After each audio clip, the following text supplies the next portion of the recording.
बहाव में लाठी डंडे और बांस के सहारे आ जा रहे हैं, क्योंकि जरूरत को पूरा करने के लिए इसके सिवा कोई और रास्ता नहीं है। यहाँ नरला, फकीरना, चिरमारा, सोनहान करीब करीब पूरे पंचायत बाढ़ से प्रभावित है।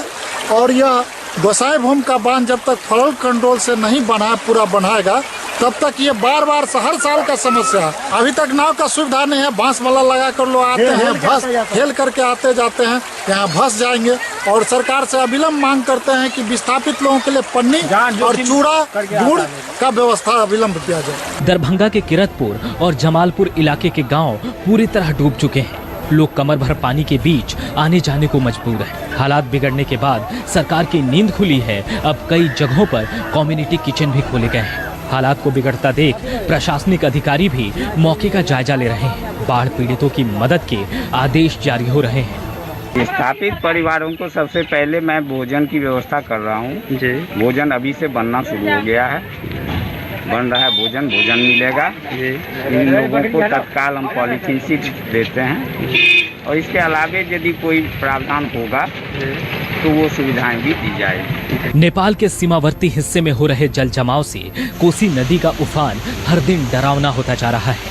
बिहार के सुपौल जिले के निर्मली, मरौना, किशनपुर, बसंतपुर, राघोपुर, सरायगढ़, भपटियाही के सैकड़ों गांव सैलाब का सितम झेल रहे हैं।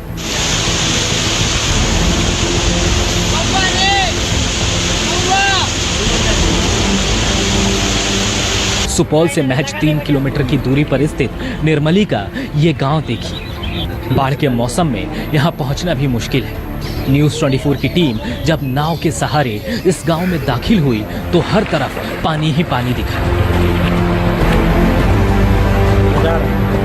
इस गांव में एक दूसरे के यहाँ भी जाने के लिए नाव का सहारा लेना पड़ता है। वहीं गांव का जब नाव से भ्रमण किया गया तो करोड़ों रुपए की लागत से बने सोलर प्लांट का 3 यूनिट पानी में डूबा दिखाई दिया। जब गांव वालों से पूछा गया तो पता चला कि ये सोलर प्लांट यहाँ के हजारों घरों को बिजली मुहैया कराने के लिए लगाई गई है। लेकिन पिछले 5 महीने से तीनों प्लांट खराब हैं और इस पानी के बीच अंधेरे में रात गुजारने को मजबूर है। पानी में घर है, पानी में ठहरा रहते हैं, पानी में कोई साधन नहीं है, किसी कोनो समस्या खाने का, पीने का, न ओढ़ने का, न सूतने का। बैठे भर रात टॉर्च हाथ जानवर आ रहा है, कैसे हम लोग रहेगा? न कुछ का सुविधा नहीं है, सरकार कोई सुविधा नहीं दे रहा है। बाढ़ ने लोगों के निवाले पर संकट खड़ा कर दिया है। यहाँ एक महिला अपनी और अपने परिवार का भूख मिटाने के लिए चूल्हा जलाती नजर आई।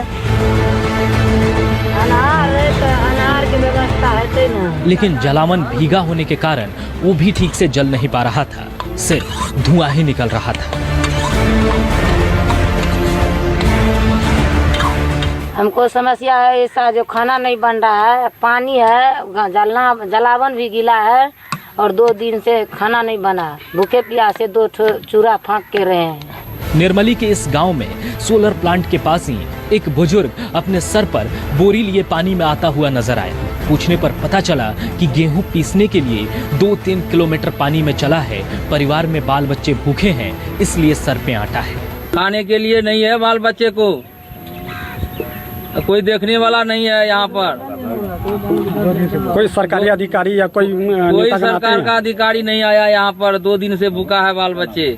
ऐसे ही अनगिनत दर्द के बीच जब न्यूज़ 24 की टीम वापस आ रही थी, तभी एक शख्स ने इलाके में हर साल आने वाली बाढ़ का कारण बताया। आप भी सुनिए बाढ़ पीड़ित की जुबानी बर्बादी की कहानी। ये प्लांट जो है बिजली सोलर वाला, वो 3-4 महीने से बंद है, कोई देखने वाला नहीं है। अगर हम लोग इस अंधेरे में क्या करेंगे? नहीं मोमबत्ती है, डीलर सब तेल 1 लीटर देता है, 2 महीना पर देता है, कभी देता है या नहीं देता है। हम लोग ऐसे रह जाते हैं, खबर भी नहीं करता है डीलर। लेकिन यह देखिए हम लोगों का समस्या क्या है, जिस पानी में हम लोग मर रहे हैं, भूखे हुए हैं भर दिन। बिहार के 10 जिलों की 6,36,000 आबादी बाढ़ से प्रभावित है और 18,612 लोगों को सुरक्षित ठिकानों तक पहुंचाया गया है।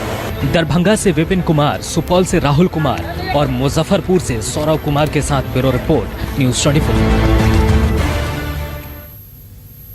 कोसी, बागमती और गंडक के उफान से बिहार के कई जिलों में जल प्रलय आ गया है, तो वहीं यूपी और उत्तराखंड में सैलाब से त्राही त्राही मच गई है। आधे हिंदुस्तान में सैलाब आउट ऑफ कंट्रोल हो गया है।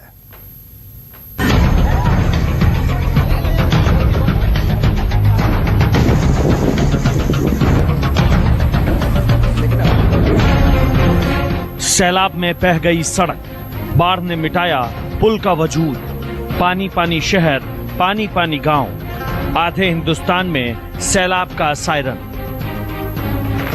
नेपाल की नदियों में आए उफान से उत्तरी बिहार के कई जिले पानी पानी हो गए हैं। कोसी, बागमती और बूढ़ी गंडक की तेज धारा लोगों को सिहरा रही है, घर बार छोड़कर भागने को मजबूर कर रही है। सैलाब ने बिहार के सीतामढ़ी जिले के सैकड़ों गांवों को अपने आगोश में ले लिया है। जिले के सोनबरसा, सुरसंड, बेला, परिहार, बेलसंड और बैरगिनिया प्रखंड के गांवों में पानी घुस आया है। सोनबरसा में लखनदेई और झीम नदी के दबाव से भारत नेपाल सीमा के मलंगवा बॉर्डर स्थित बांध टूटने से सभी पंचायत जलमग्न हो गए हैं। दर्जनों घरों में पानी घुस गया है, सड़कें ध्वस्त हो गई है। झीम नदी के पानी से जिला मुख्यालय स्थित एसएसबी हनुमान चौक पर सड़क के ऊपर 3 फीट पानी बह रहा है। हनुमान चौक से मेजरगंज रोड के कन्हौली और ओरलहिया जाने वाली सड़क पर भी पानी भर गया है। मढ़िया पंचायत से जिला मुख्यालय का संपर्क पूरी तरह टूट गया है। थाना परिसर, अंचल और प्रखंड कार्यालय परिसर में भी बाढ़ का पानी घुस गया है। किसानों की हजारों एकड़ धान की फसल पानी में डूब गई है। सीतामढ़ी के बोखड़ा प्रखंड के 11 पंचायत बारिश और बाढ़ से बुरी तरह प्रभावित है। गांव से लेकर खेत खलिहान तक पानी भर गया है। प्रखंड के कई जिलों पर यातायात पूरी तरह ठप हो गया है। सीतामढ़ी से लेकर के बिट्ठा मोड़ तक करीब 12 से 15 जगह रोड पे पानी उछल चुका है। न कोई किसी अति आवश्यक कार्य में भी न कोई हॉस्पिटल जा पाता है, न कोई किसान अपने खेतीबाड़ी की सामग्री खरीदने के लिए निकल पाता है। बड़ी बदहाल हो गया हुआ है। ऊपर से ये ऊपर वाले का भी बारिश का मार है कि ऊपर से बारिश नहीं बंद हो रही है। उफनती नदियों के तांडव से सुरसंड में भी जनजीवन अस्त व्यस्त हो गया है। नेपाल की ऑक्सी, जंघा, रातो, हरही, बहुरी, मरहा और झीम नदियों के संगम से श्रीखंडी भिट्ठा पूर्वी पंचायत की दलित बस्ती में 4 से 5 फीट पानी घुस गया है। भिट्ठा मोड़ से चरौद जाने वाली NH 104 पर भी 3 फीट पानी बह रहा है। दर्जनों दुकानों में बाढ़ का पानी घुस गया है। भिट्ठा मोड़ से नेपाल जाने वाली सड़क पर भी 4 से 5 फीट पानी बह रहा है। काफी पानी है। लोग पानी में अंदर जाते हुए पानी को पार करके अपने घरों तक जाते हैं, लेकिन प्रशासन द्वारा ना तो किसी तरह का कोई व्यवस्था किया गया ताकि लोग वहां बच सके, किस तरह से पार करें। लोगों को खाना पीना तक का मुश्किल हो चुका है। मधुबनी के बेनीपट्टी के बिस्फी में भी बाढ़ का कहर जारी है। धौंस नदी में आए उफान से बिस्फी के कमतौल, जगवन, बरदाहा सड़क पर 3 फीट पानी बह रहा है। मच्चा के पास सुरक्षा बांध टूटने से सिंगिया गाँव की ओर पानी बढ़ने लगा है। बाढ़ के कारण लोगों का जीना मुहाल हो गया है। बेघर और बेबस लोग सरकारी मदद की बाट जोड़ रहे हैं। अब जरा बिहार के पश्चिम चंपारण की ये तस्वीर देखिए। जहां तक नजर जा रही है सिर्फ जल राज नजर आ रहा है। वाल्मीकि नगर डैम से गंडक का पानी छोड़े जाने के बाद जिले के कई इलाके डूब गए हैं। बगहा से लेकर बेतिया तक जलमग्न हो गया है। चनपटिया के 8 पंचायतों में बाढ़ का पानी फैल गया है। तो वहीं सिकरहना नदी में आए उफान से 8 पंचायत के दर्जनों गाँव में त्राही त्राही मच गई है। सिकरहना नदी खतरे के निशान से 1 मीटर ऊपर बह रही है। नदी के जलस्तर लगातार बढ़ने से गांव में रह रहे लोग दहशत में आ गए हैं। सैकड़ों लोग सामान सहित घर छोड़कर सुरक्षित स्थान की ओर निकल गए हैं। किसानों की हजारों एकड़ में लगी धान और गन्ना की फसलें भी डूब गई है। सिकरहना और करताहा के संगम स्थल तुलाराम घाट पर नदी का विकराल रूप देखकर ग्रामीण सहमे हुए हैं। प्रशासन ने गाँव के लोगों को सुरक्षित जगहों की तरफ जाने को कह दिया है। यूपी के गोंडा से आई इन तस्वीरों को देखकर आपको लगेगा कि यह कोई नदी बह रही है, लेकिन ये किसानों की खेत है। बाढ़ के कारण फसल डूब चुकी है और पानी के सिवा यहाँ कुछ भी दिखाई नहीं दे रहा।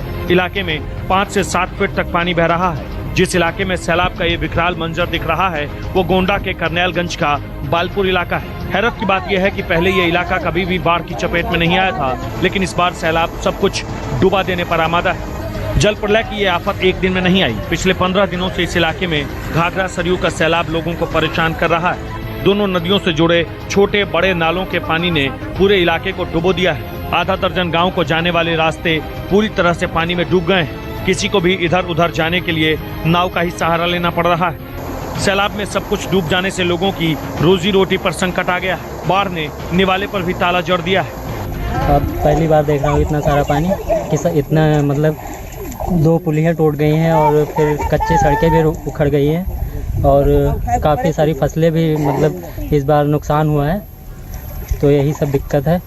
12 गांव मतलब टूट गया उनका मेन रोड से। ग्रामीण लोगों का मतलब आना जाना भी दूभर हो गया है अपने वहाँ खेत में जाने के लिए। इधर काफ़ी सारी सर फसल भी काफ़ी नुकसान हुआ है उसे।